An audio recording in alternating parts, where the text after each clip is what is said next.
তেলিয়ামুড়া পুর পরিষদের 15 নম্বর ওয়ার্ডের গামাইবাড়ি এলাকার অসহায় বৃদ্ধা শান্তনাবালা দাসের করুণ জীবনযাত্রার খবর সম্প্রতি বিভিন্ন সংবাদ মাধ্যমে প্রকাশিত হওয়ার পর নড়েচড়ে বসে প্রশাসন ও জনপ্রতিনিধিরা।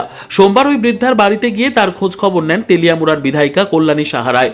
বয়সের ভারে নুয়ে পড়া শান্তনাবালা দাস দীর্ঘদিন ধরে একাকী জীবনযাপন করছেন। তার একমাত্র ভরসা বৃদ্ধ ভাতাও বন্ধ হয়ে রয়েছে বলে জানা যায়।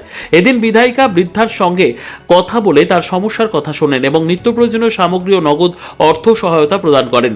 বিধায়িকা জানান, কিছু কারণে সাময়িকভাবে বৃদ্ধার ভাতা বন্ধ রয়েছে, দ্রুত যাতে পুনরায় ভাতা চালু করা যায় সেই উদ্যোগ নেওয়া হবে।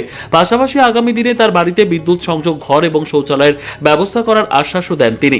এদিন বিধায়িকার সঙ্গে উপস্থিত ছিলেন তেলিয়ামুড়া পৌর পরিষদের 15 নম্বর ওয়ার্ডের কাউন্সিলর নিতিন কুমার সাহা। তিনিও বৃদ্ধার সমস্যার খোঁজখবর নিয়ে প্রয়োজনীয় সহযোগিতার আশ্বাস দেন।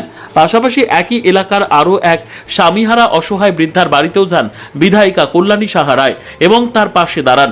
জনপ্রতিনিধির এই মানবিক উদ্যোগে এলাকাবাসীর মধ্যে সন্তোষের পরিবেশ সৃষ্টি হয়েছে। নিউজ চ্যানেলের মাধ্যমে আমরা জানতে পেরেছি 15 নম্বর ওয়ার্ড এলাকায় একজন বৃদ্ধা অসহায় এবং অত্যন্ত শীর্ণকায়, চলাফেরা করতে পারে না, বাঁচার সংস্থান নেই, ভাতাটাও বন্ধ হয়ে আছে কেন।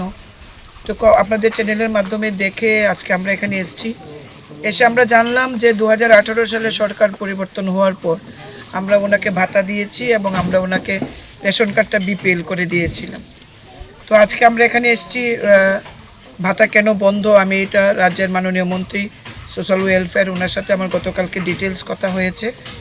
সবচেয়ে বড় কথা, উনি নিজেই নিউজটা দেখে আমাকে উনিও পাঠিয়েছেন।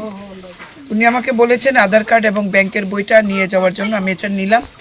আর আজকে আমরা এখানে চাল, ডাল, তেল, মশলা, যার আগে সবজি, বিস্কিট, এগুলো সব আজকে আমরা দুটো পরিবারে, একটা ওই অসহায় বৃদ্ধা, আরেকজন অসহায় মহিলা রয়েছেন, ওনারও স্বামী নেই, দুটো পরিবারই আজকে আমরা প্রায় 1 মাসের খাদ্য সোমবার আমরা দিয়ে গেছি, শাকসবজি সব দিয়েছি। আমাদের সঙ্গে 15 নম্বর ওয়ার্ডের কাউন্সিলর নিতিন সাহা আছেন, আমাদের সংগঠনের সব লোকেরা আছে, আমাদের সঙ্গে পঞ্চায়েত সমিতির সম্মানীয় সদস্য আছেন। তো আমরা কিছু ক্যাশ অর্থ দু পরিবারেই 1000 টাকা করে অর্থ রাশি আমরা এখানে প্রদান করেছি। আমরা এই দুটো পরিবারের দায়িত্ব আমরা নিয়েছি। আমাদের এই কাজ আমাদের চলতে থাকবে যতদিন এরা পৃথিবীর বুকে আছেন। এদের অন্তত নিজস্ব প্রতিনিধির রিপোর্ট, দুরন্ত টিভি।